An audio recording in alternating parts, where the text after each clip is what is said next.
what the can I put the can Prempeh the second or no Abreson na Abrofono Emma Asante Bay colony in 1902. Into almost any nipa or di kan wa Asante a almost as some school ewa Asante. Na Rebecca I'm maybe a tremona Asante him or say Yakuto Abreson, a beam di can school, name one di can school Asante Memuhano. Or money pioneers, or money at the can fall.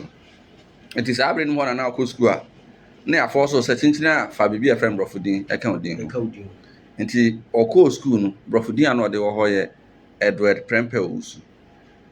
ɛna abrofo no so for so ma yɛ abbreviation nti ɛtɔ da ɔmo kan EP Owusu ɔno an krona na de ɔsɛ kwa amfifie no na ɔmo mo di kan kɔ school no ehu hia wɔsɛ asantefo bebree hu asante amambrɛ ɛne nneɛma ɛkɔ so asante ne asante abakɔsɛm nti 1916 ɛna ɔmote de ɛfrɛ no Asante Kotoko Society nti ɔmote yɛ no na ɔmo hyɛ ase de Asante frankaa edi dwuma ahosuo no yɛ akokɔ sradeɛ tuntum ɛne bibire na ɛyɛ flag no akokɔ sradeɛ yellow no egyina ɔmo ayɛkudeɛ tuntum no gyina ɔmo yɛnkunya tuntum ɛna green no nso gyina ɔmo ɛyɛ yɛ nnɔbaeɛ a ɛwɔ ne mfudeɛ na ɛyɛ na symbol na ɛda mfimfini no na ɛma nsoso kakra ba flag ne mu sɛ ɛyɛ dɛmkyerɛkyerɛ no na ɛda mu a ɛno no yɛ Asantehene dea ɛkyerɛ deɛ ɛda mfonyini so yi no ɛno da mu a ɛno yɛ Asantehene dea sɛ kɔtɔkɔ no na ɛda mu a ɛno no yɛ Amanhene dea ɛna later on ɛba abɛnya NLM a na ebesua ɛno no deɛ kokoo na ɛda mfimfini na mu ahosuo no nyinaa yɛ pɛ ɛyɛ akɔsradeɛ tuntum ne green no ne nyinaa but deɛ ɛda mfimfini no ɛsesa enti na Asante Kotoko Society no deɛ ɔmo yɛ ne sɛ ɔmo kɔ nkuro so kyerɛkyerɛ ɔmo asante abakɔsɛm ɛne nneɛma a ɛwɔ sɛ ɛyɛ sɛ asantefoɔ na ɔmo san kyerɛ mmabunu no atwerɛ ne akenkan mpanyinfoɔ no koraa no wɔayɛ ɔmo abɔ ɔmo nso mpɛsɛ ɔmo sua atwerɛ ne akenkan ɔmo nso kyerɛkyerɛ ɔmo sɛ na ɛbɛyɛ a ɔmo betumi ɛde abakɔsɛm ato hɔ nneɛma ɔmo abusua mu nsɛnsɛm ato hɔ na ohun ne sɛ wɔahwɛ bi du baabi no na owura tradition sɛ de esi ka abakɔsɛm na yɛ ano kɛkɛ no ɛbɛyera na ɛbɛba abɛsua sɛ ɔno akata twerɛ nwoma a sɛbi ɔkɔɔ ne krɛkyi no ansa na yɛ print yɛ publish saa nwoma no a saa nwoma no wokɔ ɔba manhyia a bɛnya bi atɔ enti woyi ɛno firi hɔ nom a ɛyɛ 22nd June 1931 ɛna wosuae sɛ Kumase hene ɛfisɛ saa bɛ na Britain aborɔfo mpɛ sɛ ɔbɛgye atom sɛ yɛwɔ Asantehene nti wosuae sɛ Kumase hene 22nd June 1931 na wosuae wieɛ no ɛna du baabi Britain fo hu sɛ ɔmamia Asante akyɛ ɛfiri 1902 aba saa nti afei de ɔmo ate asɛ sɛ ɛwɔ sɛ Asante ka bɔ mu bio na Asante ka bɔ mu no ahyɛ sɛ na ebi yɛ ɔmo ho twitwiritwiri ɔmo mpene Ɔsantehene ɛnante ɔmo nyinaa so kakraka na ɛmahene nyinaa kasa ɔmo nyinaa gye to mu sɛ ɔmbɛsan aba ne asan yɛ Asante ne bio na yɛ na mete borɔfo bi amanfo ɛde yɛ adwuma sɛ Confederacy Asante nyɛ Confederacy yɛn a yɛsua politics ɛwɔ school yɛn a yɛsua government wɔ school no yɛka Confederacy a ɛyɛ Association of Independent States kyerɛ sɛ yɛn ka bɔ mu a ama a ɔde wɔn ho na ɛbom te sɛ Ghana, Togo, Nigeria aka bɔ ɛfrɛ no ECOWAS no ɛne ɛfrɛ no Confederacy nti ɛno obiara wɔ ho kwan so ofirim tam bi ɔpɛ nti ana tumi ne gyina aseɛ hɔ yɛn nyina soro hɔ ɛne ɛfrɛ no Confederacy yɛn deɛ no ɛyɛ federation ne kyerɛ sɛ tumi no yɛahyehyɛ mu yɛ ɔde ɛwɔ soro hɔ na ɔde ɛwɔ fam hɔ nti wokɔ Nigeria ne US ne Switzerland ma ɔmfrate federation na yɛwɔ tumi ɛyɛ central government deɛ ɛne yɛwɔ tumi ɛyɛ state foɔ no deɛ saa bi na ha no yɛwɔ deɛ ɛyɛ Romanhyia ahemfie ne ɔde ɛyɛ no Amanhene hɔ nti Amanhene no ɔmo de ɔmo man sɛ ɔmo wɔ nneɛma bi a ɔmo tumi yɛ limited in dealing with by foreign issues te sɛ bi a katako foforɔ pɛ sɛ ɔne Asante di nkita ho a ɛno no yɛn sɔre sɛ dwaben kodi saa nkita ho no anaasɛ bɛkɔ kodi saa nkita ho no ɛyɛ Asante nyinaa na ɛkɔ nti sɛ Asantehene soma a ɔde ne mpaboa na ɛkɔ unkɔ gyina hɔ sɛ dwabenhene bi unkɔ gyina hɔ sɛ ebi akɔfo manhene bi gyina wɔ yɛwuradi enti yɛn deɛ no ɛnyɛ Confederacy ɛyɛ ana ɔmo ka saa Confederacy na ɛte UN opa obitumi afiri ntɛm bia yɛn deɛ ɛnyɛ Confederacy because ɛkɛ Confederacy anka kuro bi aso hene bitumi afiri kuro bi ase ne time ɔpɛ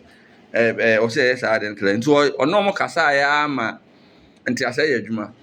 ɛma Governor Hudson ɛba program na so Kumase na da no yɛ yawada 31st January 1935 ɛna afei ahemfo ebi so saa na asantema mu nyinaa mahene no yɛ 25 ne wɔ abrempɔn bebrebe na mahene no yɛ 25 enti mu 23 ɛna so akyerɛ santehene 31st January no ɛna adeɛ kye 1st February no 2 aka bi so deɛ nti a 23 ne so ne sɛ na abrempɔn no dɔɔso nti da no kɔ taa na mmienu no kɔ awie no wotumi sɛ asantehene ɔbrɛ na ɔmo so akyerɛ no nko aboro 150 ɔmo boro 150 ɛna so akyerɛ no saa 2 days pɛ no nti ɛna osuaeɛ ɛna ɔbɛyɛ asantehene ɔsɛe adwuma prɛmpɛ na sɛ ɔbɛyɛ asantehene n'akasa 1935 ɛwɔ Buroni ani so na da no a wɔsuae no da no so na yɛ da officially yɛ lanche asanteman frankaa nti sɛ wɔ mfonyini na no wɔsuae na da no na yɛ lanche asanteman frankaa nti ɔmo a naano no ɔmo ka flag no ho asɛm no saa time no ɛne official detail lanche 31st January 1935 nti ɛsɛ sɛ yɛn deɛ ne baeɛ no 22 years akyi ansa na Ghana deɛ no ba na ɛnam kwan afɔ aso tumi de n'ano ɛne nipa kasa ma ɔmo te ase sɛ ɔmo bɛba abɛ dɔm asante bi mu ɛhɔ no na ɛmaa ne nya abodin otumfoɔ a aka hɔ afiri saa abere no ɔmo aba no nti ɔno ne santehene odi kan a edin otumfoɔ no ne mfo nyina da hɔ da na no sign 31st January 1935 na ɛyɛ awada ntoma wei yɛn nyinaa yɛ ho sɛ ewura koraa afiri aka ho asɛm pɛn ɛdɛ so wɔ hɔ kamakama ɛwɔ n'ahoɔden mu agudi ɔde yɛ ne ho nyinaa nafadeɛ ne nyinaa dɛ so wɔ hɔ no kamakama ɛbɛka yɛ abere na kɔtɔkɔhene ɛkɔ kyibi abere na yɛdi ofuruyɛ 31st yɛdi na yɛwura afadeɛ ɔfa yɛ nyinaa ɛyɛ wɔfa ɛde firi ayɛ prɛmpɛ de sika fira kɔɔyɛ na saa abere no ne yɛ kana mfie bɛɛ aduɔso ne akyire ana na ntoma no di afadeɛ ne ka ho a wɔyɛ ɛtɔ so mmienu a kɔtɔkɔhene afa saa afadeɛ no nti saa afadeɛ na ɔde kɔ nti ɛno hɔ na efiri ɔkɔ efi ahyɛ ase frɛ no ɛyɛ otumfoɔ ɛna Britainfoɔ so hu ne sɛ kwan fa so tumi yɛ saa diplomacy no modern diplomacy no ɛno nti na ɔmo 19 no na ɛmaa no Commander of the Knighthood of the British Empire KBE nti na efiri ɔkɔ na yɛfrɛ no sɛ no na ɔno na abrɛ so no na yɛmfrɛ no otumfoɔ ɔsɛ adwuma prɛmpɛ ɔtɔ so mmienu sɛ ne sika din no otumfoɔ da asantehene saa na ɛka no na twi mu nso yɛka no otumfoɔ asantehene yɛn abrɛ so no yɛ na ɛde din no sɔ so na abrɛ so no yɛnka no otumfoɔ asantehene ne yɛka otumfoɔ ɔsɛ adwuma prɛmpɛ ɔtɔ so mmienu otumfoɔ da asantehene saa na Daily Graphic report no otumfoɔ da asantehene ɛna na yɛka no twi mu otumfoɔ asantehene abrɛ so na sɛbi sɛ yɛnhyerɛ emu din no ɛna yɛtumi bɔ din no saa nti din na emu oduro ne yɛnka no baso asasa otumfoɔ da asantehene mo copies of People's Daily Graphic a ohu mu tem bia no mo tra saa nti nyame bo a ɛyɛ kɔ ɛno yɛbɛ abɛhwɛ copies of Daily Graphic na yɛ na saa afe na no ɛna abrante bi so team a ɔto ne Kumasi Asante Kɔtɔkɔ ɛna ɔyɛ yewura life patron 1935 korona na Kumasi Asante Kɔtɔkɔ football club ne bae maybe atwa mu te sɛ na Kwasi Pratt ɛka ho asɛm sɛ ɛsesa din no ne ɛnyɛ no ɛnyi Kumasi ne Asante ne fro ne nyɛ Kɔtɔkɔ na meka sɛ ade na wɔka kora onim sɛ Kɔtɔkɔ na ɛka yɛ din ne ho nti ɔdwen sɛ yɛyi Kɔtɔkɔ ne firi so deɛ a travel no bɛfiri so ba nkurɔfoɔ bi deɛ no kuro bi din deɛ anim no wɔahu problem wɔ ho nti saa yi anaa so na Kɔtɔkɔ so bae na Asantehene ɛberɛ a 1935 yɛnya yɛtan de Asante ɛbɔ mu biem no ɛna deɛ no aka ne nanka yɛfrɛ no Asante Kɔtɔkɔ no afei yɛbɛfrɛ no Borɔfo mu Asanteman Council nti before Aburoni bɛba no ne yɛwɔ Asanteman Council no ne din a yɛde frɛ no yɛ Asante Kɔtɔkɔ nti na Asante Kɔtɔkɔ no yɛ Asante ahyia di nsɛm no ɛna ne yɛwɔ Asante behyia no mɔdwene mpuntuo ho sɛ bi a kuro wei ɔmo nkrom hɔ kwae wɔ hɔ do deɛ pɛ sɛ yɛ mfudeɛ ne saa no ne no so ɔmo frɛ no Asanteman hyia mu nti ne yɛwɔ Asanteman akɔhyia sɛ ɔmo kɔdwendwene mpuntuo ho no yɛ Asanteman hyia mu ɛna Asante kɔhyia no mu di asɛm a saa bɛrɛ ne yɛfrɛ no Asante Kɔtɔkɔ nti deɛ ne yɛfrɛ no Asanteman Council na ɔmo sɛ no yɛ Borɔfo ɛna ɛda so ba ne ɛno wɔ hɔ dada na Asantehene time no ɔplay role bebrebe ɔtena so mfirihyia 39 ɔplay role bebrebe nti na ɔno no ɛbaa nneɛma no internal self rule no ɛkyerɛ ɛbɛhwɛ mfonyini ne nneɛma a ɔyɛyɛ na before ɛbɛhwɛ internal self rule no yɛnsan hwɛ nneɛma bi now Asantehene time no na politics sɛm no started sɛ ba Ghana na yɛkɔ SS kosua government ana history no ɔsɛ da bia yɛsua 1916 Clifford Constitution 1925 Gettysburg Constitution ɛyɛ na yɛsua ne nyinaa no na saa brɛ no Asante ɛda ne man ɛwɔ baabi nko ɛna na Gold Coast colony da ne baabi nko nti na de sɛ yɛfrɛ no Ghana na nkyekyɛmu no yɛ ɛnan yɛwɔ Gold Coast colony yɛwɔ Ashanti yɛwɔ Northern Territories ɛna na yɛwɔ Transvolta Togoland na Britain di ne nyinaa so ba na obiara ɛyɛ separate nti Asante ha no nneɛma kakra kokɔ so na yɛdi kan ne sɛ in the heat of the Second World War no 1939 kɔpem 1945 emu no hɔ no 1943 ɛna Asante hene ɛde ɛyɛ Ashanti saa brɛ de fɛn Ashanti no ɛkɔbɔ Gold Coast ho nti ɔde kɔbɔ Gold Coast no aware no yɛ perfect 1946 ɛbrɛ a Alan Banks constitution no ɛbaeɛ nti ɛno na ɛma for the first time no na Ashanti ɛne Gold Coast ɛnyɛ nkita ho formally eti saa brɛ no mu hɔ no na political parties nhyɛ ase wɔ Ghana ha in fact the first political party ɛbaeɛ no ɛbɛba 4th August 1947 a na ɛbɛfrɛ United Gold Coast Convention nti na yɛ Gold Coast nkwa na ɛwɔ wobɛka ya mmere bi atwa na yɛ asafomafo ka me bi sɛ ɔmo pre fa ho di ama Ghana na Asantefo nka because na yɛ nka ho wɔ hɔ na yɛ nka Gold Coast ne ho Gold Coast ne yɛ ase hɔ ɛna na yɛ wɔ Ashanti nti ɔmo te UGCC no for Gold Coast na yɛ deɛ wɔ Ashanti na yɛ Ashanti ɛwɔ no Asante hene na ɛyɛ mpuntudwuma ɛwɔ ha ɛna meka sɛ nnɛ yɛbɛhwɛ mpuntudwuma no bi ba yɛnyɛ nnuro hɔ eti akyase no ɛbrɛ a CPP ba 12 June 1949 no Asante hene ɛne Asantefo dodoɔ na ato ma CPP de tom to ma CPP no no pempuntu ne meduru ba bi no hu sɛ aware na Ashanti ne Gold Coast ware no asa sisi bi ya bam etisi no enema mi nema ɔmo hu yɛ de di kan ne sɛ na koko buo kɔsoro ɛwɔ adwaman so nanso na Ghana ha no koko buo no da so yɛ 72 shillings a na koko akuafo no nhyɛ nya mfa so na ɔmo hwehwɛ firi ho no ɛna na Asante hene di akuafo anim ama ɔmo de Asanteman koko sika akɔ yɛ negotiation with Britain because na British so ba be si suapon ba akɔ pɛ ne wɔ British West Africa ano be si no Ibadan nti Asante hene ɛbrɛ a mo appeal to Asante hene ano de akuafo kasae ɛna ɔmo tete ntoboa ɛyɛ sɛ ɔmo betua sika na ɔmo de si school no ɛfa nti broni si bi wɔ ha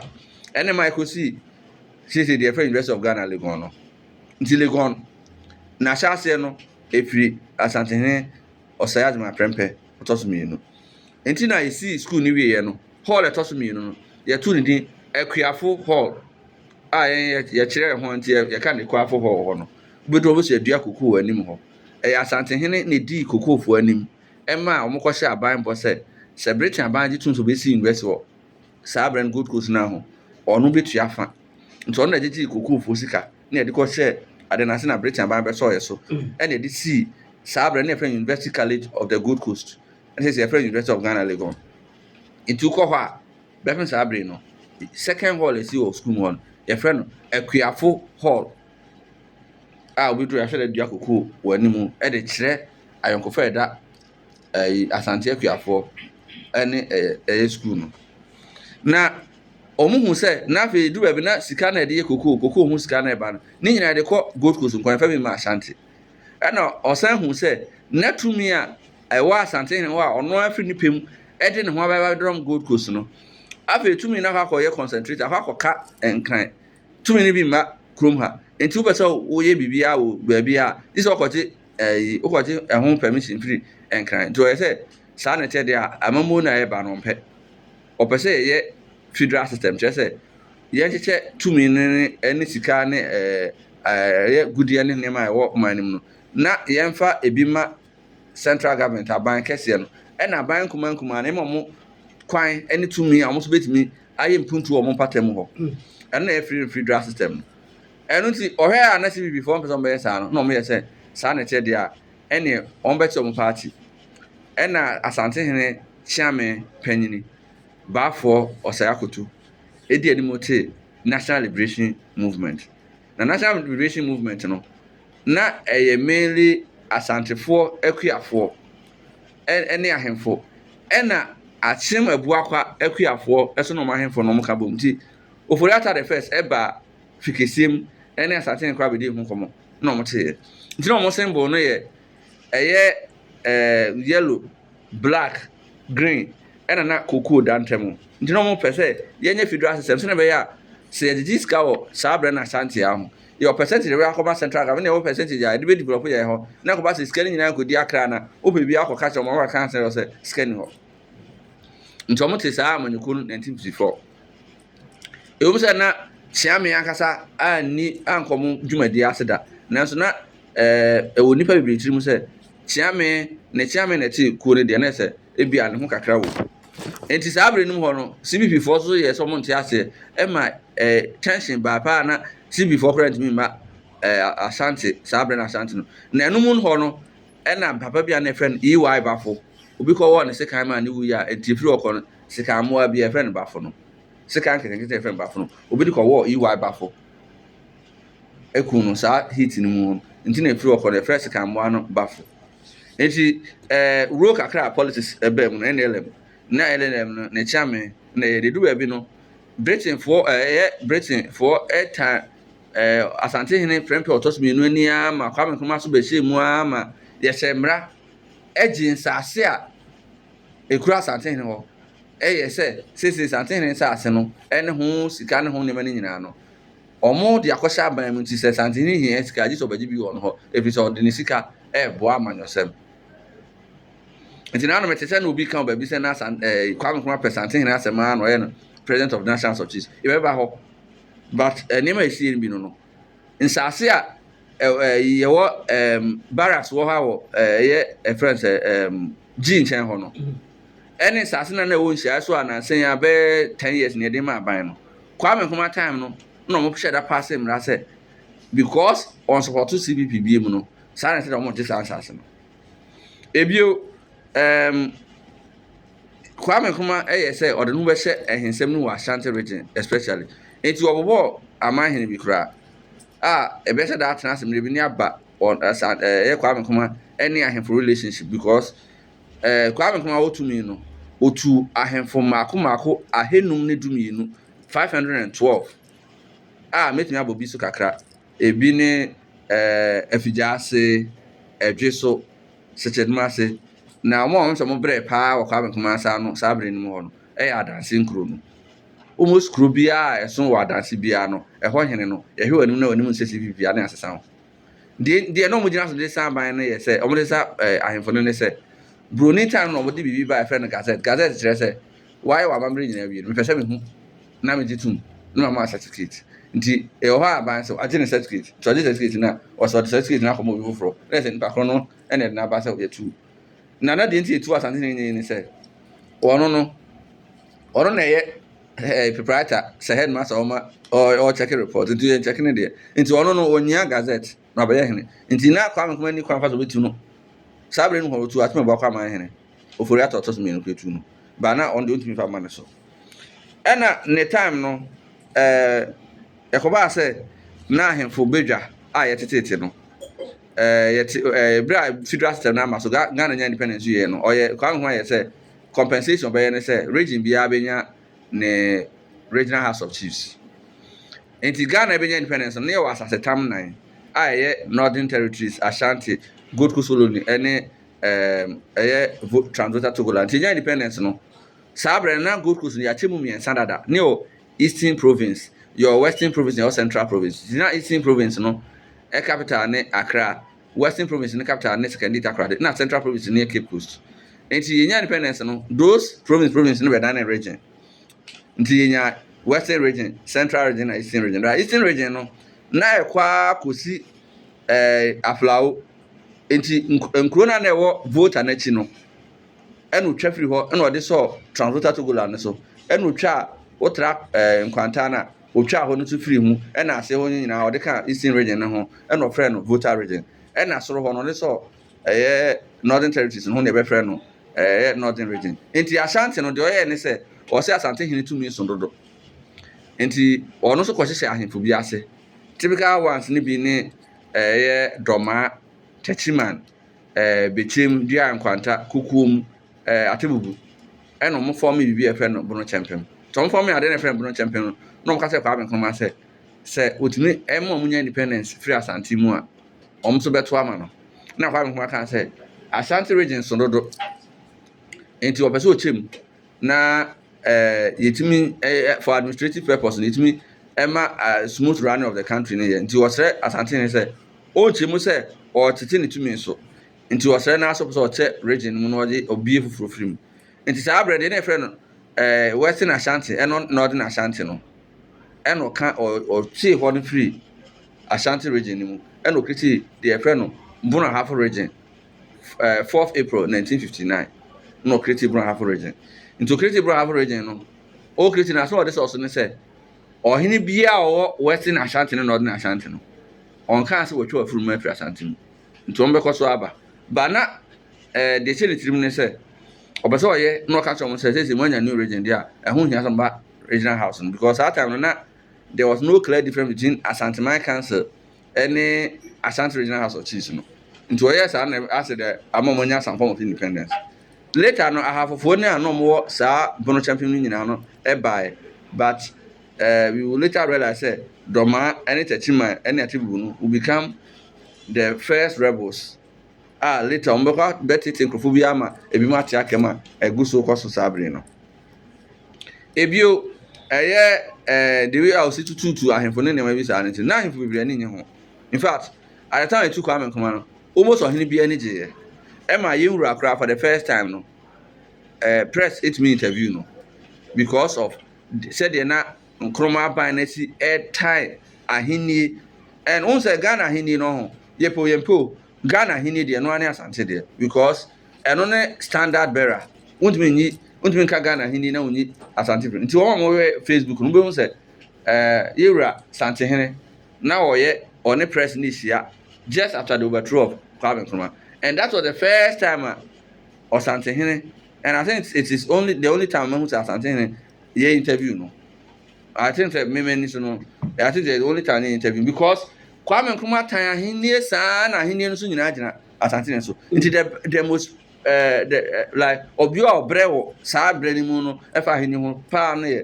Prempeh the second. Enti over Facebook ko pimso radio abehu Asante Hene Prempeh the second abra na nsɛmtwerɛ for interview Yewura na ɔne ne din kɔ na ba Facebook that's why yeah share CCA Onim say 1961 ebra Queen Elizabeth II. Okay, me call 53 rather. Ebra Queen Elizabeth obey hima 1952 ebra ne papa wuye. Na yede ni si akonya so kra 53. 1953 no ye invite Asante ne Prempeh II so omra inauguration ni bi no. Asante ne kan say oye dwumadi bi 20 min kɔ. Onim nipa osoma so gosi nanan. Wanti man hene on say ya na MPP for come be say dankwa buzia do mo tradition o mo say dankwa na ye achem na buzia na ye de Asante na dombo no north it is no we free wanti no say onya Asante ni a nipa okosi Asante hene anan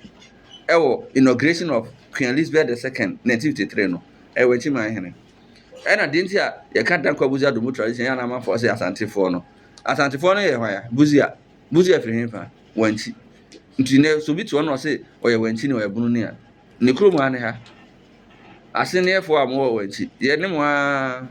ye nyina ye busua baako mo nye bibia mo ya Asante for ena bio no 1969 ena ye ba second republic no ebra na ye koto aba buzia anya many seats 105 105 no omo seat e parliament buzi anya bebrebe wo mu no buzi e be prime minister no saa time no no mo create the friend National House of Chiefs no mo create National House of Chiefs no ene to abayi Asante Hene Prempeh the second say on na mo first president nti to abayi no na 3 years nti na ka na term no be de 1972 Fofi Antoata no de abamo ene 1970 okoye ba na mo hu ne say e ko fra yate no no ekura ahini mu nti se ekoba se ya ma no ankura mu ahu enye nti do besi na na se Asante Hene no osan be di ade se president of National House of Chiefs ube later say president of National House of Chiefs Osati Kuntunkun ebe wu 1999 but ono de owu ye no Dubesi Nana am a president of National House of Chiefs.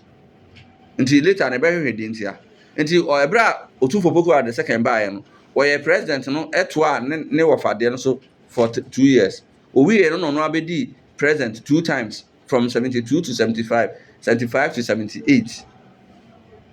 Now it will be extra baby catcher say na Kwame Nkrumah pe Asante Hina asem tin or National House of Chiefs or near president, live president na Obwa. First and foremost, no ya National House of Chiefs Kwame Nkrumah Breso. About 1969. National House of Chiefs more official website no was so year any time of president in 1969. Kwame Nkrumah 2 no 24 February 1966. And to be a better baby I can't say Kwame Nkrumah no pass Asante Hina Obwa. Sa evidence no dey man cry intro. Joe, a brilliant